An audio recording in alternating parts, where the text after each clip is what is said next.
Welcome everyone to tonight's event. We're so excited to have you all here to give you a little bit of an introduction and background for those of you that are new to Ladies at UX. Ladies at UX is a global community of women in UX who support each other, push UX boundaries, and promote women's skills and talent in our field. And tonight's event is a joint partnership between Ladies at UX Boston and Ladies at UX Seattle, which are 2 out of almost 50 Ladies at UX chapters globally.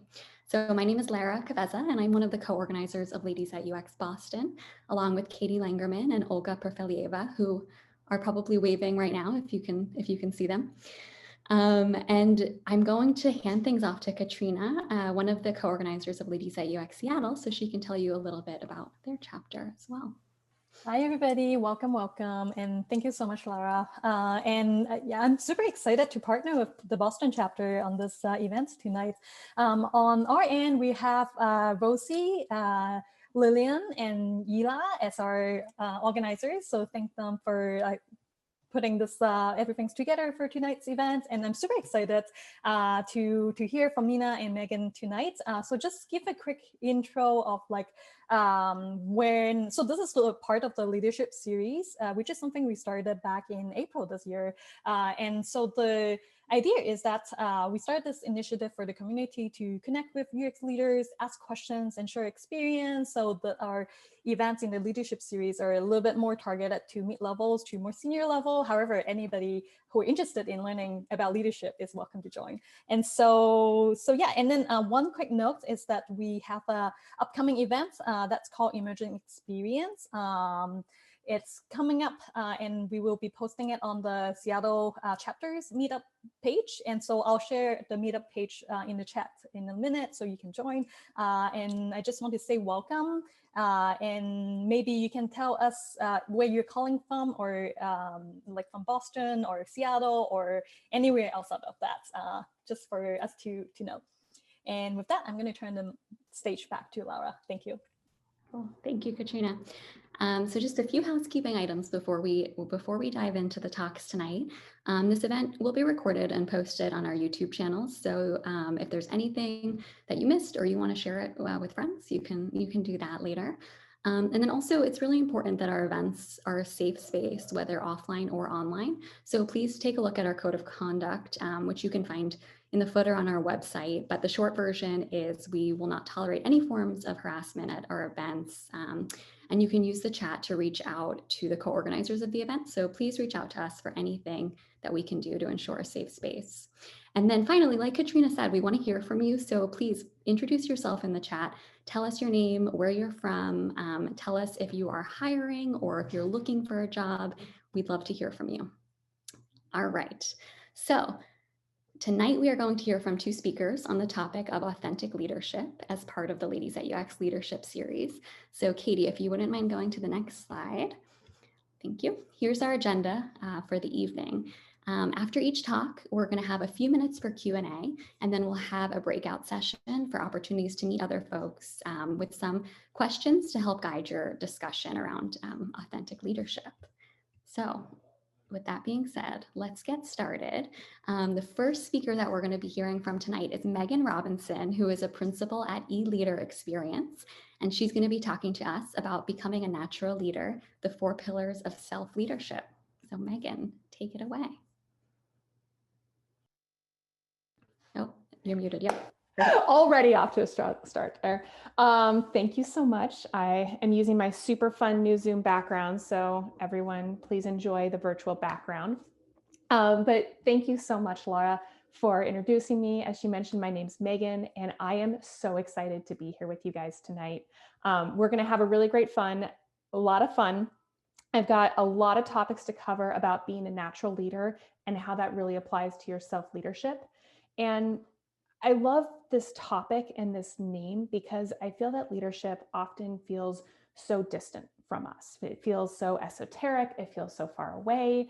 And being a natural leader only continues to cloud our abilities and make us think that, wow, can I really be a leader? Do I have to have this natural innate ability within me? And I want to just encourage everyone to kind of park all of that baggage and demystifying the fact that no one is a natural leader and we all have the ability to really achieve leadership for ourselves, for our teams, for our communities, for our families. Leadership's really kind of all around us. And so I look at this leadership as, how do you define being a leader? Because that's one of the most difficult things for people to understand, is what is really leadership. And I use John Maxwell's quote for leadership, where leadership is just influence. It's nothing more, it's nothing less. And for me, this kind of starts to quiet all the little voices in my head and all the imposter syndrome of what it means to be a leader, because we all need to have influence. There's always opportunities for us to increase our influence. There's always things that we need to do in order to get stuff done that requires influence. And I was actually reading a study the other day where they talked to 140 different CEOs of different companies. And they asked them all, what does it mean to be a leader? How do you define leadership? And they actually got 140 answers. So as much as you can think, leadership is something different to everyone, at the core of what it really means to lead or to be a leader, it's really just to influence. So when I think about leadership and the influence, it really makes everyone need to have some leadership abilities, because it's not just the CEO that needs to be a good leader. So I look at influence as that basis and core foundation of how to be a leader. So I look at, where does our influence come from? And I love Stephen Covey in his book, 7 Habits of Highly Effective People. This is not new. It's something that's out there for a long time, and it's super classic. But he really looks at what your circle of influence is and what your circle of control is. So everyone has their own little universe, their own little solar system. And at that center of it is where you're in control. And that means you have complete authority of everything that you're able to do. For example, you control when you go to sleep, you control what you're going to wear, you control what you're not going to wear. Thank you, Zoom, for all my pajama bottoms. And because this obviously looks like an egg, you control how you cook your eggs in the morning, or even what you have for breakfast. And that's really all that you can control. But when you look at the world around you and everything that's happening, you also have a circle of influence outside of that. And that circle of control, I'm a little bit of a control freak, if you can't tell. But I like to look at that circle of control and always go back to, what can I control? What can I do? But the circle of influence is where that leadership happens. And everything around us has a lot that we can't control. So you can't control your client's decisions. You can't control when your boss emails you at 9 p.m. You can't control whether or not my friend Meena is going to come over for brunch with me. Sorry, Meena, I meant to invite you over for brunch, by the way. But those pieces aren't within your control, but they are within your influence. So I can ask her really nicely. I can try and convince her to come over. Maybe she is going to check out my Instagram feed and look at all my super awesome egg pictures and be like, yes, I totally want to go to brunch with her. All of those things are things that I can, yep, right? Who doesn't want some eggs on stuff? All of those are pieces that you can control or you can influence. And so when we look at the difference there, it's the ambiguity that really supports us on where we want to focus. So when we want to influence more of our family, our friends, how we collaborate, whether or not we win a pitch, all of those pieces aren't necessarily within our control, but they are within our circle of influence. And for me, nothing illustrates this more than your first group project. I don't know, college or high school, when you had to do collaborative projects and you tried to divide up all the work evenly. And there was only so much that you could control in that project and that you wanted to do and produce. And the rest of it relied for your circle of influence, because you really want to have a good grade at the end of it. So whether or not it's within your control or outside your control is where it really expands to your circle of influence. And I think nothing illustrates this better for me than, I'm still on the SUME cards, which I know is probably about a decade old for most people, but I hate it when I plan my day and nobody follows the script, right? This is like a classic control freak. I looked a lot of control freak memes where I have everything laid out. I know exactly what I want to do. I know exactly where I'm going to be. I have my circle of control where I think I've got it all planned out, But the circle of influence and what happens throughout that day, that's really where the leadership needs to show up. And that's the most challenging part. So I look at it as, how can you lead yourself first? Where Covey really likes us to have a focus on where we can create impact, which is again on that circle of control. And when you have that proactive, positive focus on it, that's where your circle of influence actually starts to expand.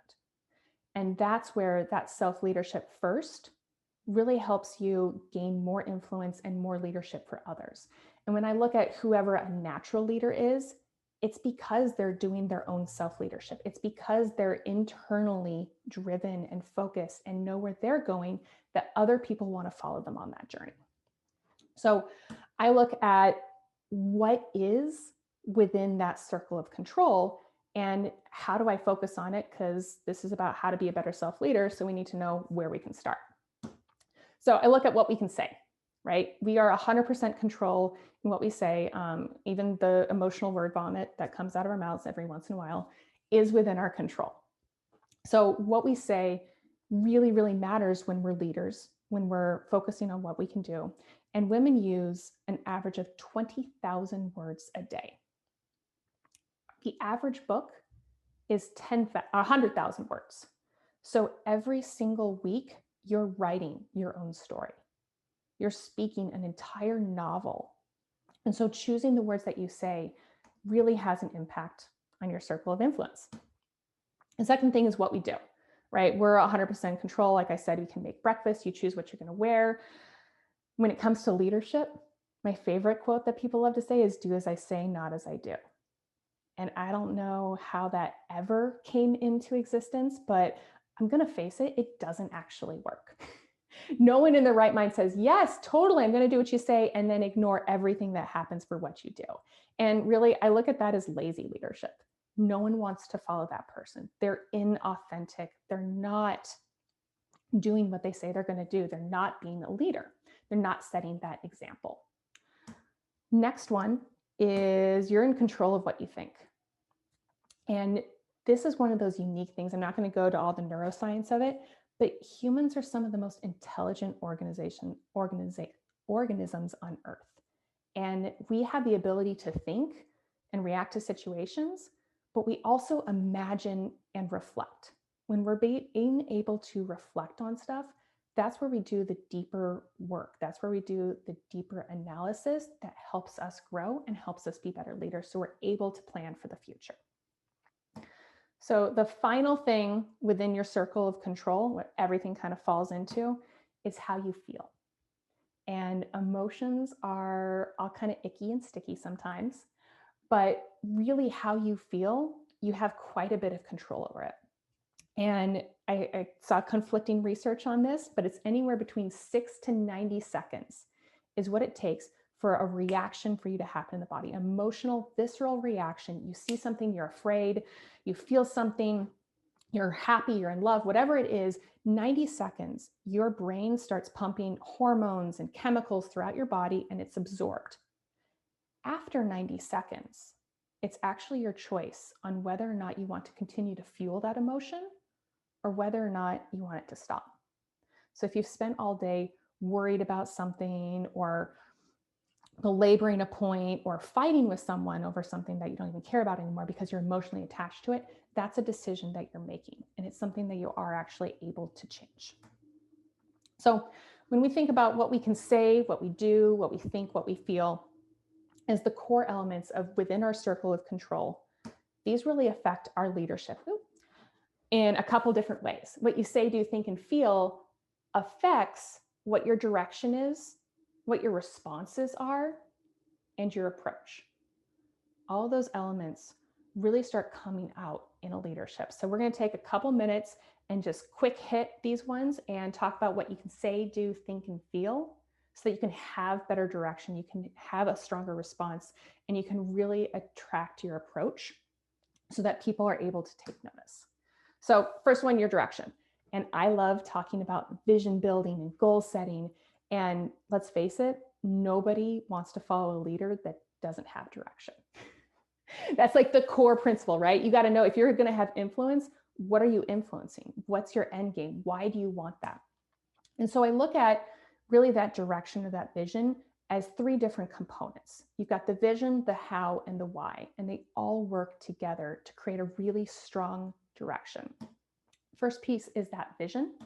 And I'm not going to vision board you, don't worry. But a vision should really be a clear, vivid picture. You have to have that clear goal of what you want it to look like. You know what the end is, you know what the result is.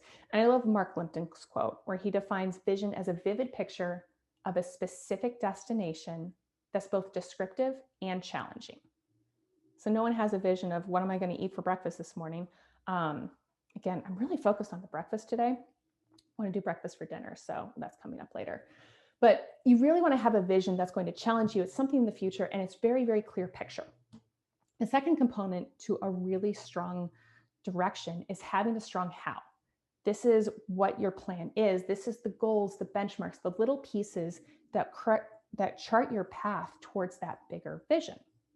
And most people really want to stop there, or they get one or two components. They're like, yeah, I've got a plan.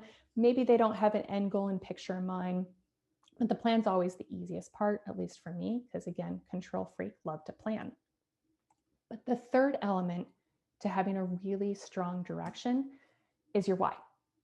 And that why is what fuels you. It's what motivates you. It's what gives you a connection to why this vision is so important to you and what's going to keep you going when the going gets tough. So not everyone has all three of these components, right? But having one or two is always a good start, but you can always work on getting more of them. And when I combine those three elements into what you can say, do, think, and feel, that vision is really what you should be thinking about, right? You're thinking and focusing on it and playing that in your mind. The how is what you're saying and doing. Those are the actions that you're taking. It's how you're executing on that plan. And that why is how you feel about it. And being in touch with all of those components together is what's going to propel you forward. So I don't know if anyone's had to plan a wedding before, but that's typically a really great place where you have a clear vision. You know exactly what your wedding wants to look like. Maybe you've got a great Pinterest board, but you're really picturing everything together. I'm hoping you have a really strong why, at least that you love the person, or another emotional connection to it. But maybe, you also have a why of how you want that wedding to feel. Do you want it to feel casual? Do you want to feel elegant? Do you want it to be intimate? Do you want it to be inclusive? All of those feelings of how you put that vision together are really, really strong because that affects what you say and what you do. You are going to have tons of questions and tons of plans and actions, and having those other pieces help align you all the long way. I remember for some reason my grandmother called me and asked me what she should wear to the wedding, which I thought was very sweet, but also knowing my vision and my why, I wanted her to be comfortable. I knew I didn't care what she wore. I think I told her, just please don't wear white. But she's grandma, so she could probably get away with it in the end. But when you want to have a really strong direction, putting what you say, do, think, and feel into that is what's going to channel your energy and give you even more strategy and power. The second element here is our response. And response is really, really tough to talk about right now because we're all responding. We can be reactive or we can choose to respond. And this has been one heck of a year, and we're all building up how we want to respond to whatever is thrown at us. Because that's all outside of our circle of control, right? But what's in our circle of control is how we want to respond to it. So the real high level, what emotional intelligence is really how you're going to respond to things. And I'm going to take you through like lightning round what emotional intelligence is on the surface. So we've got two elements of emotional intelligence. You've got yourself and you've got the social ability. Notice how self is 50% of emotional intelligence. It's kind of my favorite thing about emotional intelligence. You got to know yourself first, right? Second two components of emotional intelligence is recognition and regulation. Self, social, regulation, recognition, these are putting together all the different areas of how to be emotionally intelligent. And when you fill in those buckets, you've got the self and your recognition in it is that self-awareness of knowing how you're feeling about something, those emotions. The self and the regulation is how you're going to manage it. On the social side, you've got to have some social awareness and relationship management for sure. Anyone that's been in a relationship, anyone that talks with people, know what it's like to be socially aware of how they're feeling about something, or maybe what they might feel about it. If I leave a bunch of dirty dishes in the sink, I'm going to hear about it. Someone's going to have an emotional response to that. I may want to manage that a little bit more in the future. I also know myself enough to know that when I get angry or when I'm feeling really excited about something, I may be a poor decision maker. So I really want to be able to manage that. And when it comes to emotional intelligence, again, focusing on the 50% that you can control and building up that awareness for it and how you're going to manage it goes into 2 to 3 processes for you. And the first thing is to recognize what and why. What's going on? Why do I feel that way? Why is a really great question to dive deeper into it. But even just recognizing what is it that I'm feeling right now, it's going to take you way further and give you a little bit of distance from that emotion so that you're able to respond how you want to respond and not just be a victim to those emotions. The why part is going to dive a lot deeper and give you a lot more work to do. But it's really diving into the second part, which is that regulation, and it's that choice. You have a choice on how you want to respond. You choose what you're going to say, do, think, or feel. We have a 90-second window there, right? Where we're going to feel it. We're going to have all the chemicals pumping through us. But after that subsides, you still have these options. And when it comes to self-leadership and what happens in a tense situation, what happens in a easy situation even, how you respond to that is really going to determine what type of a leader you are. And the best example of this I have is getting feedback. Feedback is a part of life. It's a part of business. Some of it's positive feedback, some of it's negative feedback. But if someone's about to give you some feedback, or if they do give you some feedback, your reaction to that is going to be strong, whether you want to or not. And you've really got to focus on what you're choosing to think or feel, choosing what you want to say or do in order to respond in the way that you want to. If you've ever had to quit a job, if you've ever had to fire someone, these are all really strong emotional places where you need to really think about what you're feeling, why you're feeling that, so that you're able to choose a different outcome. So the last one that I've got is your approach. And I'm really sorry, my gift game is normally a little bit better, but it's not going to work on this background. So we're going to look at how you communicate.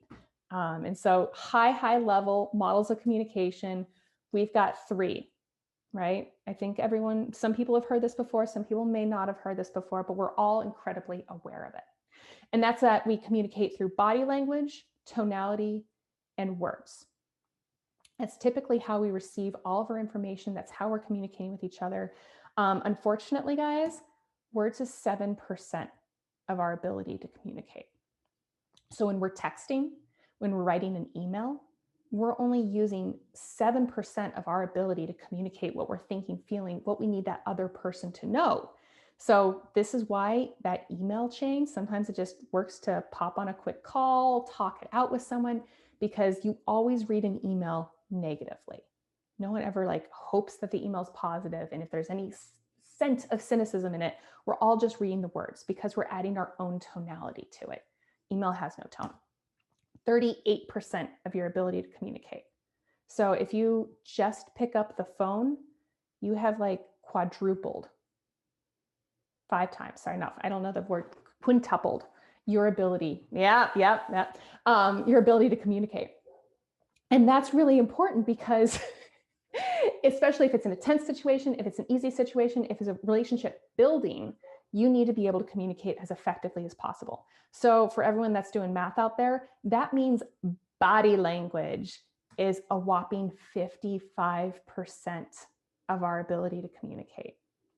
So I know we're in a Zoom world these days, I've been on Zoom for a while with clients because I can actually communicate. I can read their body language. I get so much more of what they're saying, what their feedback is. If I'm showing creative to them, and I have a project, they're able to get more information and we have a higher ability to communicate.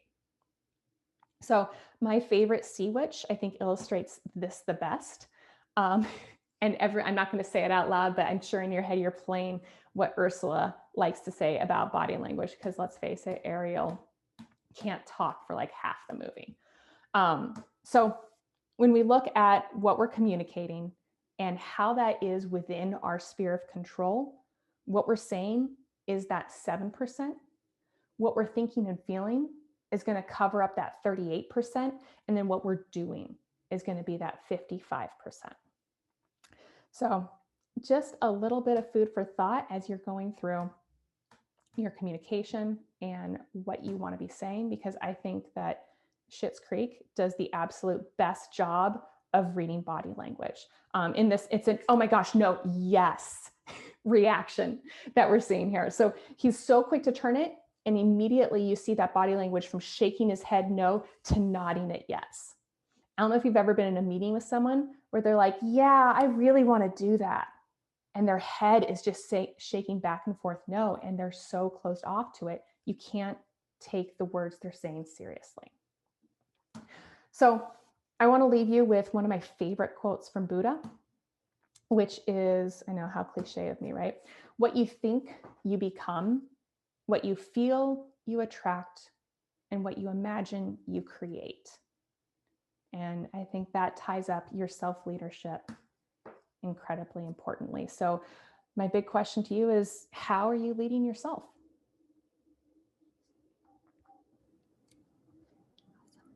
Thank you, Megan. That was great. It's really quiet. Yeah. I'm used to hearing all like little audio bits. Yeah. We've got a couple of minutes for questions for Megan. So if anybody has questions, you can post them in the chat and we'll read them off to Megan. Yeah.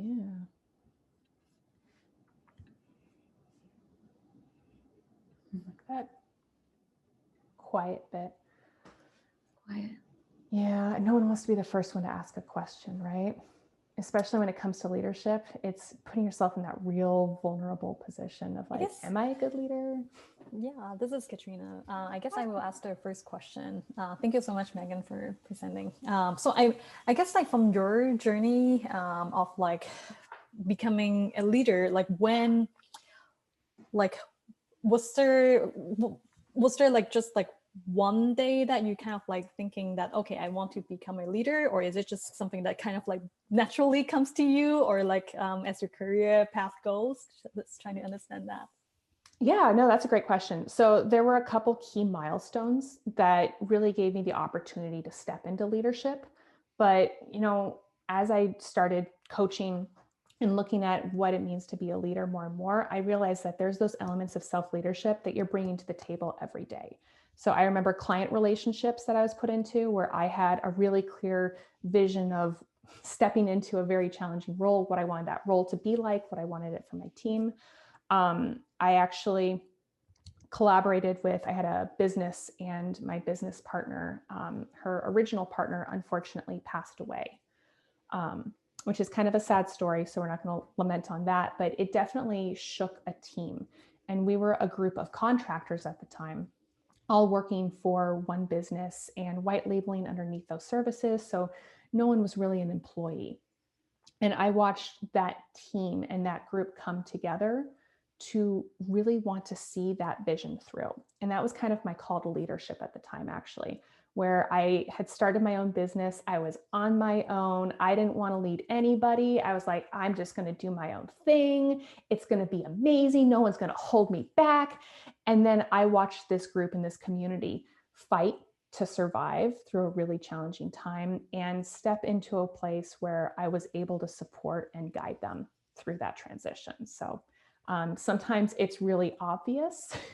And sometimes, you know, it's just the decisions that you make on how you want to chart your own path or how you want to show up for a conversation. Thanks, Megan. All right, we've got a couple of questions coming into the chat now. So the first one here is from Veronica. And Veronica says, hi, Megan. Speaking of the am I a good leader question, what are your tips for self-leading away from imposter syndrome, which is something I feel that a lot of ladies I know struggle with. P.S. Love this presentation. Thank you very much, Victoria. So imposter syndrome is so incredibly difficult to overcome. I don't think anyone is ever really over it. And there's always something that's going to be a nagging voice at every level, truly, because as soon as you reach that next level, you have a whole bunch of new challenges and you're always just a little bit afraid, or at least I like to stay just a little bit afraid because that's what pushes you into growth. So overcoming it, I'm going to go back to what you think, feel, say, and do. If you can choose to feel differently about something and not feed into some of that fear and start focusing on the positive aspects, focus on what your wins are, focus on something else to take away some of that trepidation for it, and build that confidence up as much as you can is a great way. How you think about it is totally just a mind shift for it, right? So thinking that you can do it, and again, focusing on some of those positive aspects. But what you say and you do and how you show up, I think it's really about how you choose and what your vision is for it. And if you're motivated by it and you're excited about it, then being in that position, yeah, it's going to get scary every once in a while. I'm not going to pretend like it doesn't, but there's something bigger that you're working towards and you have a bigger goal that's going to continue to inspire you and push you further. Thanks, Megan. The next question is from Kim. What kind of opportunities or activities in the work environment should we be looking out for to help build our leadership skills or work on influence? Yeah, great question, Kim. I love internal networking. And that's a term that I didn't get a ton of when I was in big agencies, but I did pretty organically, just because I always loved meeting other people and connecting with other teams. That's actually how Katrina and I met, where we were in totally different departments. And we forged those relationships and bonds across it. So as much as you can, get out of your specific circle and find other people in the organization that you can connect with, that you can collaborate with, that you can learn from. That's what's going to help you with your influence. That's a great one, Megan. Some of the most successful people I've worked with are great at internal networking. So that's a good tip. Okay, another question from Carolyn. What exercises and or practices can an individual or team use to build their emotional intelligence and how they communicate? The fact that you're asking that question means that you're probably leaps and bounds above most people, right? So if you've got a team and you're trying to raise the emotional intelligence or try to communicate differently, I love DISC. I don't know if anyone has taken a DISC. It's not a personality assessment, it's a behavioral assessment. And it's a tool that I am a huge fan of. And it really kind of charts you between 4 different quadrants: introvert, extrovert, task-oriented, people-oriented. So you can look at it really, really high level and start to understand why people behave, how they communicate, and what their needs are. And when you start putting people into these buckets, I know people don't like to be in buckets or boxes, but it's really illuminating and empowering to understand what someone else needs so that you're either able to adapt and adjust to it, and they're also able to understand what you need really, really well. So I would look into the DISC model. Awesome. Thanks, Megan. So we are just at time for the end of your Q&A. So Megan, thank you so much. And Megan will be bopping around to different breakout rooms later, but we'll also be sharing ways later that you'll be able to connect with her after the event. So a silent round of applause from all of your homes for Megan. Thank you, Megan. All right. Thank you. Yeah, thank you.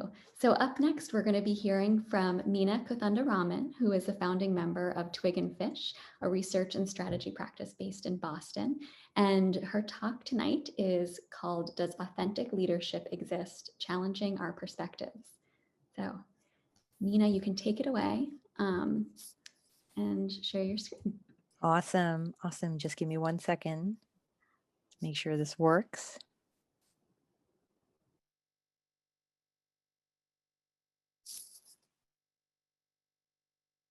Can everybody see my screen okay? Get some thumbs up. Awesome. Okay. I'd just like you to know that in and of itself is an amazement, because half the time it'll be on the wrong screen and somebody will be like, you're showing us your notes. Can you show us something else? So yes, exactly. I hope you guys are doing great. I raise my gin and tonic to all of you because it's very important for us to enjoy the evening to whatever you are drinking. Du bon santé, part of my French background. Have a great life, enjoy yourselves, and relax this evening. Think, reflect, all that fun stuff. So here's what we're going to do. I am so thankful to Megan for starting, because I just love a lot of the things that she shared. So as much as possible, I'm actually going to sort of leverage what she shared in what I'm going to share while she sips her wine. I'd just like you to know, I was just looking at myself from the side and I feel like the Queen of France. Like if I just did a headshot, like if somebody cut me off right here, I literally feel like I could be just like a headshot with a little frill on the side. So just wanted to point that out. Anyhow, here we go, guys. So does authentic leadership exist? I was asked this question by my lovely peers at Ladies at UX Boston, who I have the highest regard for. And thank you, first of all, to all of you guys for pulling this together and bringing the coast together. We're so appreciative. So when they asked me this question, I was like, okay, it's an interesting question. That's the way I started, if I'm to be fair about it. So what I want to do is just actually be an open book and share with you my thoughts on authentic leadership. So first thing I'll say is greetings to everybody, both coasts. Second thing I'll say is I love tweeting. So here's the Twitter handles. If anybody wants to go crazy, have fun at it. So let's talk about it. Authentic leadership. Whenever I have anything that's big and difficult, I find I actually break it up. That's the first thing I do. So go back to my elementary school roots and think, okay, you got a big word, cut it up into small pieces. So what are we going to do? We're going to talk about authentic and we're going to talk about leadership. Pretty simple, right? So it's important to understand that these are two really heavy words that we all probably have a lot of association with, and possibly even bias, some baggage, whatever you want to use, throw it on there. But there's lots of stuff basically going on with these two words. So what I thought was I wanted to start with the word authentic, because authentic, I think about the way we think about being authentic is really being in touch with ourselves, making sure we understand who we are, why we are, what we are, and sort of like almost like our little processes that we have going in our head where we sort of talk to ourselves is the way I think of authenticity. So what I've done is I had given a course at University of Wisconsin a while back, and we had this discussion, and it's funny, just even from the students, I was able to sort of come up with a model that I wanted to share with you guys that I've since shared at a lot of different places that I feel is sort of accurate, but I'm absolutely happy to have anybody punch holes in it. So what I find is that there's a bit of a continuum. When we talk about authenticity, let's start inward first, because I would say a big part of it is looking inward, is really thinking who we are, what we are, why we are. A lot of the stuff that Megan actually just touched on. I really love that she used the word position herself, or the phrase position yourself, because it's so true. It really means that you sort of need to stop, figure out where you are, figure out what's going on in your minds, and you do need to lead yourself first. Quoting Megan again. So let's start there. Let's look inward. I was listening, Megan. See, I was listening. So we need to start inward. Okay. So the first thing we tend to do is learn, right? So what do? We all go to school. We all do our stuff. We're all excited, and we are sponges. We are absolute sponges. We get a chance to learn not only from our peers around us, but there's just so much, especially nowadays, knowledge just abounds everywhere. But then what happens is we move a step forward and we start to apply. Most often when you really start to learn, you really have to apply in order for the two to sort of work in some sort of synergy with each other. So we find that, okay, we take these thoughts, we start to move them forward, and we try them out. Sort of a normal thing for all of us to do. But then we get to a point where we start to scrutinize.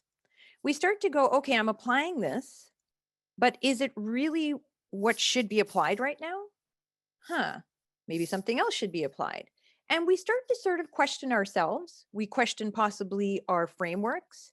We look for other scaffolding maybe that'll help us sort of climb out of whatever it is we're trying to do. But we really start to dig a little bit deeper. And I have to say, as I've been teaching at Bentley University for 20 plus years now, I have to say it's really fun when people start to scrutinize. I see this with students all the time. I see this with clients. I see this with peers. I have gone through this myself. Is you start to scrutinize and you ask yourself hard questions because you're like, really, what is going on here?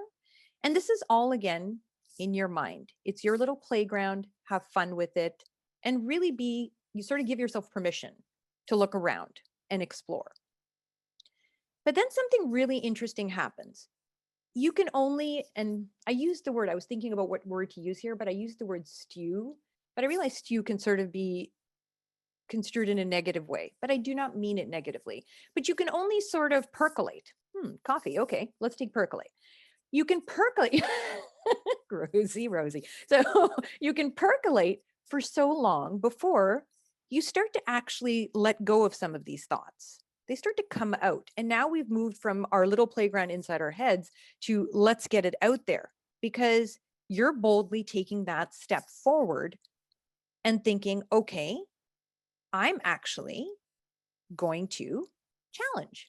I'm going to challenge what's out there now because I have taken the time to think things through. I'm a thoughtful person, but something is different here. Something is happening and I have to think a little bit more deeply about it. So we think about challenging.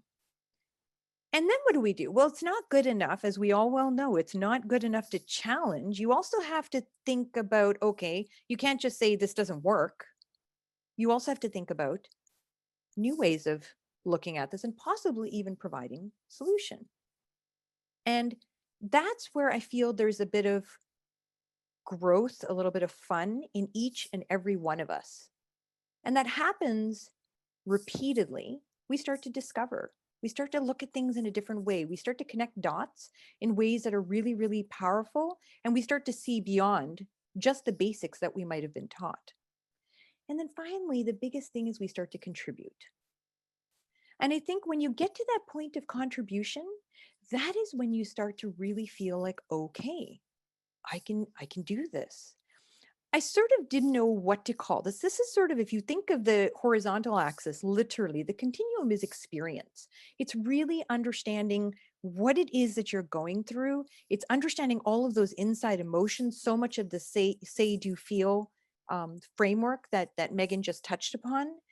But you have milestones, just as she said, you have milestones that you step into. You're trying to approach that toward leadership, but you have these moments in time.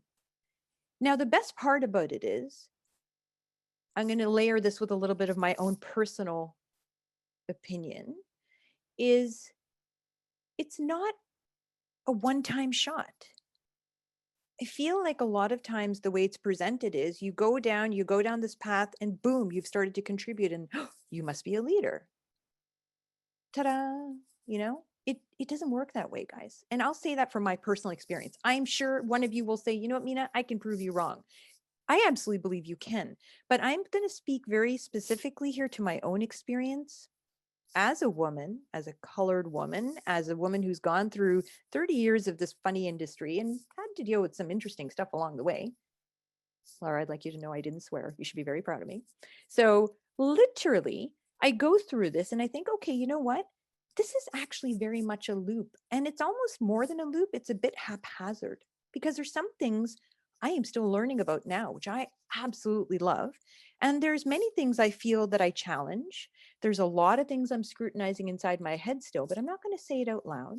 And then there's things that I feel I can contribute to because I have thought about the authenticity in me and making sure that when I come out and I say something at any one of these steps, wherever I choose to vocalize, I make sure that it's really impactful and well thought out. It's mindful. I am present and I'm very much in that moment.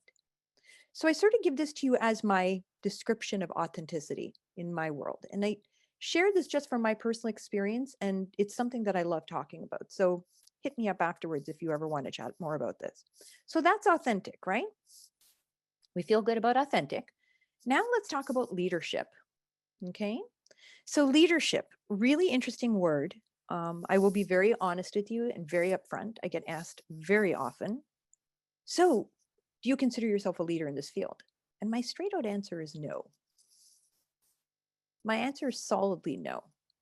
And the reason is I thought about it. I thought, why do I keep on saying no? Like, why do I have this aversion to this word leadership?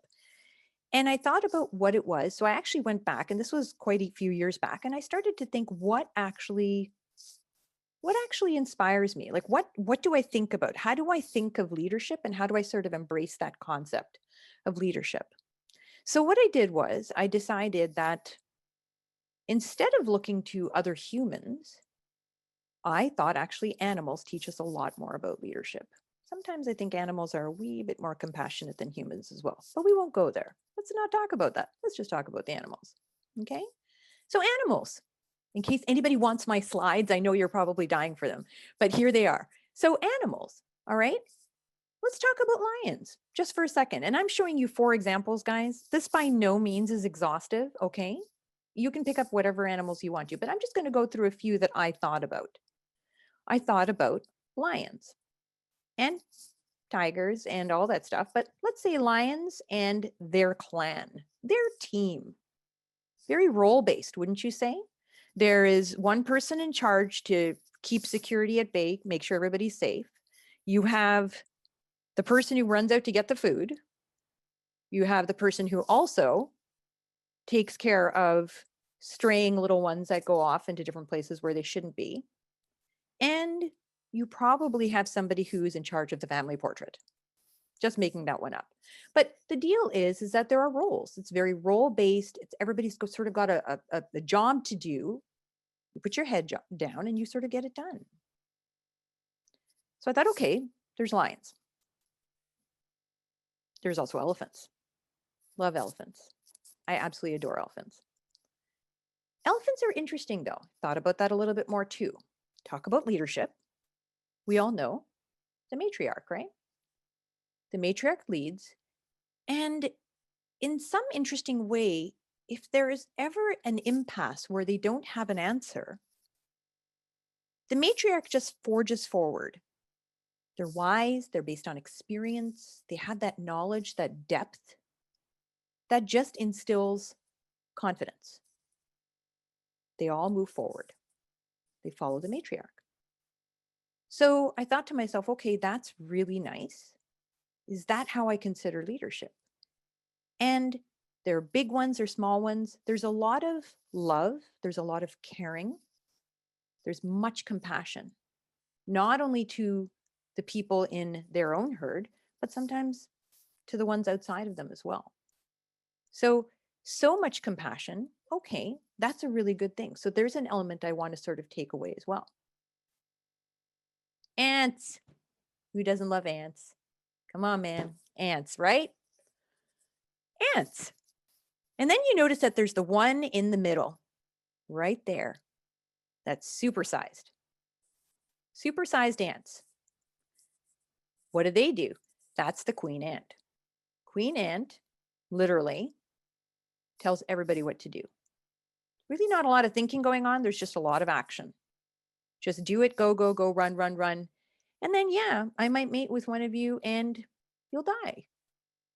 Not a good model. Let's keep moving, okay? So then we come to geese. I'm just going to say they're Canada geese. If anybody knows why I'm smiling, just going to say they're Canada geese. But I'm Canadian, a bit of an affinity here. Canada geese, let's talk about these guys. So everybody's always noticed they fly in a V, right? They fly in a V. They're very thoughtful about what they do.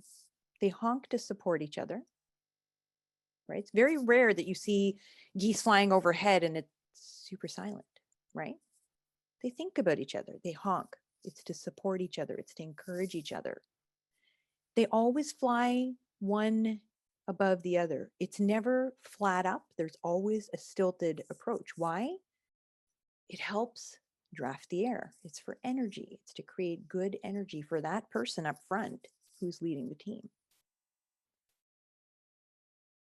And the best part about this, I'm going to take that little pregnant pause for that fabulous birthing thought.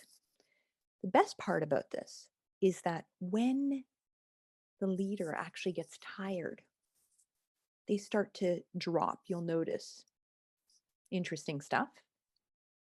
Somebody else picks up the slack and says, I'll take over. And they'll get to the front and they'll switch positions. I'm just going to pause for a moment there. That to me is really beautiful in a way that resonates with me. So I'm going to speak to me. There's no one right way to interpret this, guys. I like the roles. I sort of like some of the roles of the lions. I love the compassion of the elephants. I don't want to eat my coworkers or kill them. So let's leave that one aside. But the geese are really collaborative. They're working together. There's that motion. There's that constant motion. And there's never one leader.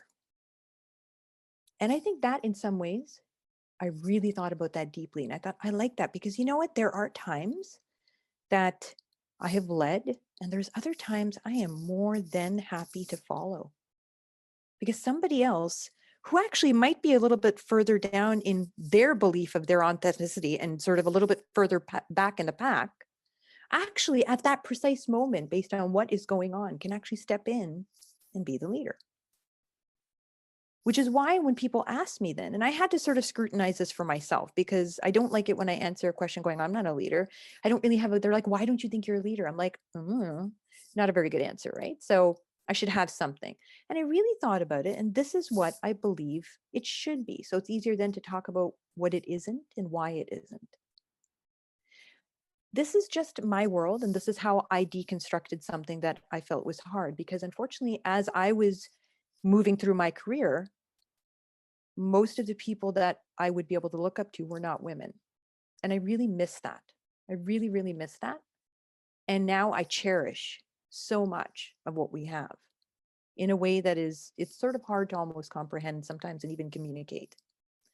But if we look at these details, for me, there was some comfort, there was some confidence to really emulate the geese, to step up when necessary and step down when necessary.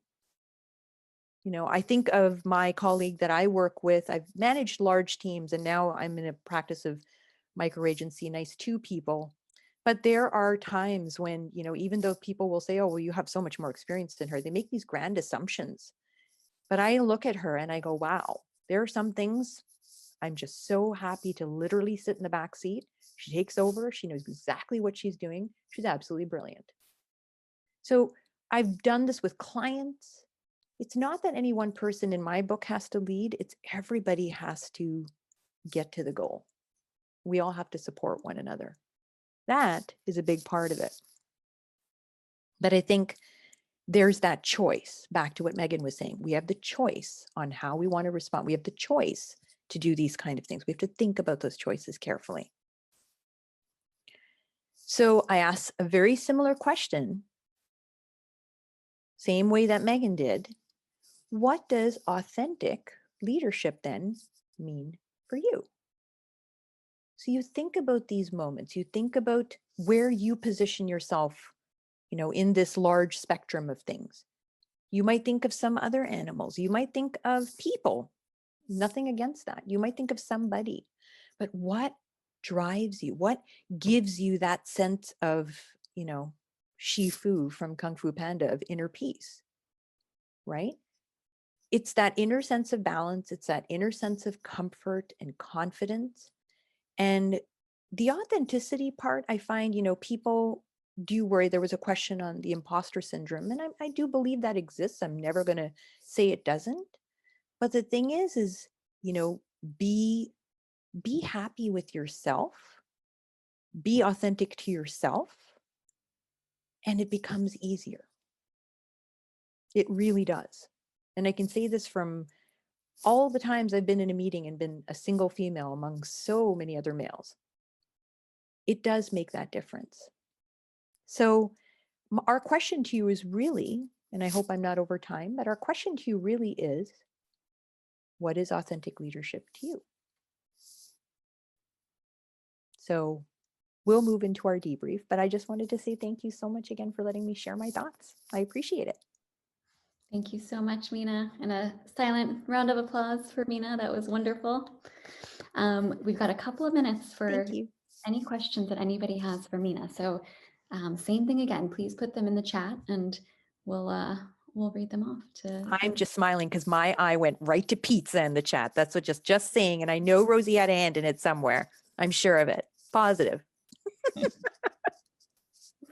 Well, all right. Any questions for Meena? As people are thinking about the questions, I just want to make one comment. Meena, thank you so much for the presentation. And I think one really, really cool point that you made is about like stepping up and stepping down when necessary. I think that's really important skills as a leader. And well, you say you're not leader, so not a leader. Yeah. So that's actually my question. So when you're like saying that you're not a leader, so I think like this situational leaders and this like leader managers, like manager doesn't mean they're leaders. So like how do you feel about like the structure within an organization where they name people managers, but then they may not be a leader. They just given the title to do a slightly different job. So how do you feel about that? It's funny you say that. So just recently, and I had this happen to me as well. So I'll relate this back to, you're not defined, this is back to that authenticity part. You're not defined by a role. You're not defined by a title. You're not defined by any of that. Some people naturally know how to bring people together. It's, I always ask people when I work with them, even with clients, I ask odd questions, to be honest with you. I'm like, so what is your sort of super strength? What are you bringing to this? What can we count on you for? And they'll be like, oh, I'm just very good at scheduling and very good. I'm like, no, not tasks. I'm talking emotion. Like, what is your thing? I really love having fun. I really like making people laugh. I love hearing that kind of stuff, because it's those kind of people who sometimes quietly lead without even knowing it. But they don't have the title, and it's all of the above. They really have to be given credit. And it's not like one person needs to be extolled and put on yes, you might say that there's one person who does have to sort of they might be responsible for something and have to respond for a team with you all the way. I understand that there has to be some of that. But it's like we extend that so much further. It's the baggage that we put on that person when truthfully, it doesn't need to be. It just does not need to be. And I can tell you from my personal experience, I have proved that to myself time and time and time again. We don't need to put that kind of not only baggage, but also burden, I feel, to some extent. Because sometimes, you know what? I don't know about you guys. I wake up and my mind is blank and somebody's raring to go. Or I'm not a morning person. Get me up in the evening, I'm all yours. But in the morning, I'll just be sitting there going, Olga, just take over, please, because I'm not awake yet. Haven't had my coffee. Rosie did not give me my coffee this morning. So it's, there's all of that we have to think about, where there's a lot that we place on those roles and names. And sometimes you wonder, like people in startups, they always say, oh, I had to wear so many different, had to do so many different hats, but they're really happy people. They're really excited. And then they suddenly go into the structure. The structure just sort of drains everything out of them. I don't know if I directly answered your question, but let me know if I didn't. Thank you, Meena. All right, we've got a question from Amy. And Amy says, my question for Meena, how do you handle dealing with difficult coworkers, whether they are difficult themselves or you find yourself unable to get along well with them for whatever reason? Thanks, especially when it's a necessary collaboration. Fair enough. My approach has always been, and with no disrespect, I will say I've been really blessed to have very few difficult coworkers, but I've definitely had difficult clients. But if I think back to difficult coworkers, my poor clients are going to be like, what the hell did we do? But what I tend to do is there's always other stuff going on. There's always other stuff going on. And sometimes people everybody reacts differently to that. So I find that just taking that moment of being personal and being honest. So this is my authentic self. I will sit them down and go, I'm really getting the sense that we're not working together well. I'm getting this sense. I want to put it out on the table. I want to be completely transparent. And I want to ask you for your help. How can we work together? This is what I'm noticing. This is what I can do. And it's not ever attacking, because that can always be a tough position to be in. You don't want to be the person sort of put on the spot. This is what I've observed, and I want to be able to do a better job of supporting you as well. And I take it very much from my feelings, my perception, focusing on fact though, and not like fiction. I heard somebody say this. No. This is me. I am talking to you from first person. And I find, honestly, it's like, I don't expect them to respond right away either, but I'm like, I wanted to talk to you directly. I wanted to share this with you because we're working together and I want to have fun with you.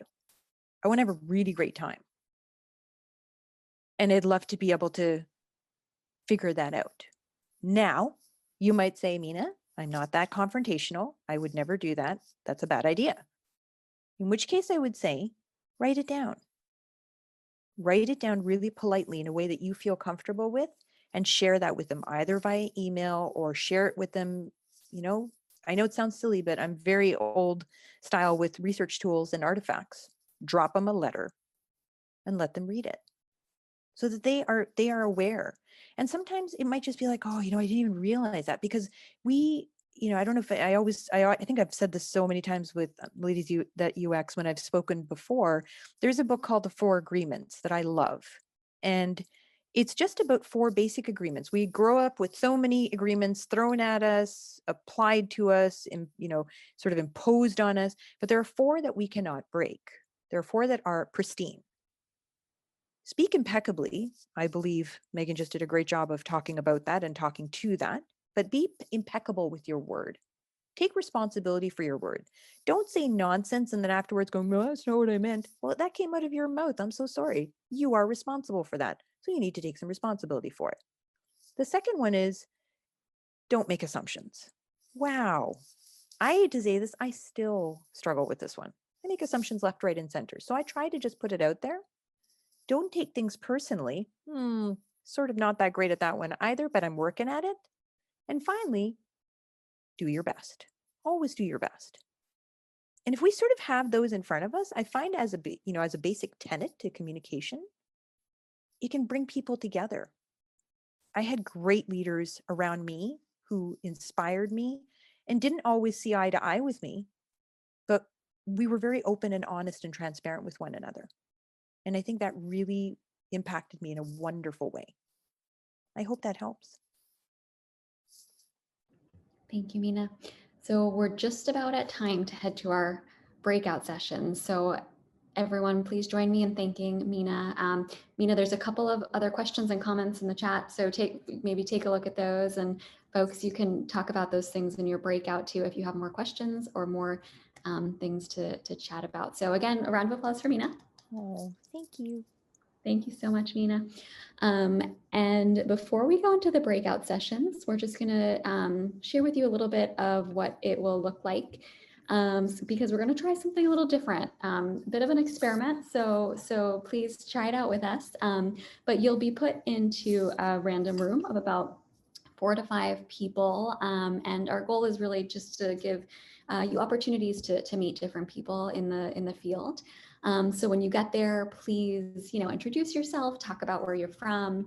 And then what we're going to do is we're going to share a Google Doc with you. And in that Google Doc, you can see it up here on the screen, actually, right now. Katie's sharing it.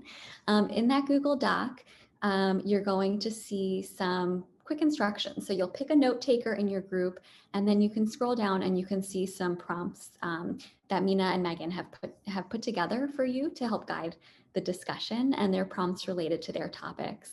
You don't have to get through all of them. Pick the ones that feel really interesting to you and that are things that you and your group want to talk about, and then just grab a bullet below the prompt and type your answer. So we're all going to be in this one doc, but the goal is to have a place where we can all look back in the future and see how different people, what they're chatting about related to leadership and related to these prompts. So I hope that that's clear. We're going to share this doc with you all right now in the chat. So let's make sure we do that before we send you off. One moment. Okay. So, all right, here is the link to the doc. So open up that link. You might, I'm not sure if you're going to lose it when you get to the breakout room. So give it a quick open before you head over there. And yeah, just take some notes in there. No, don't worry about formatting. Just keep it casual. All right, bear with us while we send you to your breakout rooms. Zoom, for those of you who are new to breakout rooms, Zoom will like close for a second and then send you off to the breakout room. So just bear with us. All right, I think everyone is back here now. So just before we wrap up, we wanted to just take a few minutes and acknowledge some of the things that you wrote about in your breakout rooms. So, you know, Megan and Meena, please take a look at the doc, see if anything resonates with you. While you're doing that, I'm just going to pull out a quick bullet here that one of the rooms talked about that really resonated with me. So this one is around the question, where do you have the biggest challenge with communication? And a group wrote, establishing relationships and trust is really important, can help counter communication challenges or realign as a team.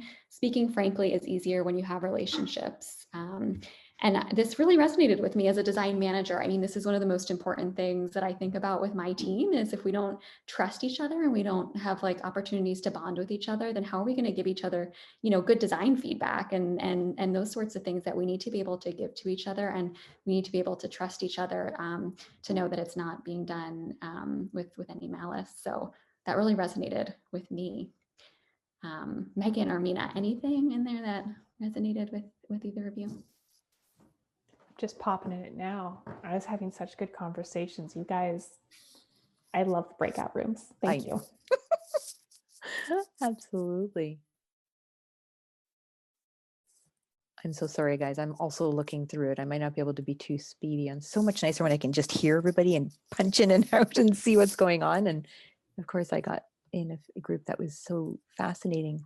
The one thing I will share, just looking at a few of the upfront notes here, the one thing I'll share personally is there is, and I just mentioned this to the women just as I was finishing my talk and sort of breaking out to a group, is there are a lot of ways to look at leadership. And unfortunately, most of them have been very male defined and defined in a way where, here's another maybe possibly contentious statement. I don't really care for Sheryl Sandberg's Lean In book. I don't believe we should be leaning in. We should be defining and designing what's right for us. Women are not men. Let's just call a spade a spade. So to me, I've been a bit of a challenger the way I look at things. I don't just take things at their face value. So I would say think carefully about some of the constructs that are around you, and almost it's back to that sort of scrutinize moment. And this is where I say that loop is continuous. I scrutinized, I thought, is this right for me? Is this making me feel good? Is this making me feel right about where I am and what I'm doing? Sometimes those constructs were not made for women, and that makes a huge difference. So as women who rise up in the organization with roles, with titles, I think it's very, very important for us to, you know, we hear about being supportive to one another, being encouraging of people around us, but also if you have the opportunity to start reassessing what it means and have those conversations with people. And I've been in organizations where they're doing that now, and it's really wonderful because it's not a one size fits all. So I'll leave with that. I really loved hearing how everyone felt really empowered and reflective and kind of focused. Focused is going to be one of my words, but really getting that energy and giving kind of new life to how you're approaching leadership and taking that moment to pause and think about what you want out of it has been a really big takeaway. And I love hearing that from everyone else. Thank you both so much. And thank you both again for the amazing, amazing talks tonight. We're so grateful to know you both and to have had you speak tonight for our communities. And thank you, ladies at UX Seattle. You are all amazing as well. So you've seen somebody has been posting in the chat how to continue the conversation at the Ladies at UX Seattle Slack. Join Ladies at UX Boston on LinkedIn. Make sure you're part of our meetup groups, and we will see you next time. Thank you all so much. Awesome. Thank you Thank again, guys, you. for organizing. If anybody needs to reach out with more questions, please reach out. I'd love to continue the conversation.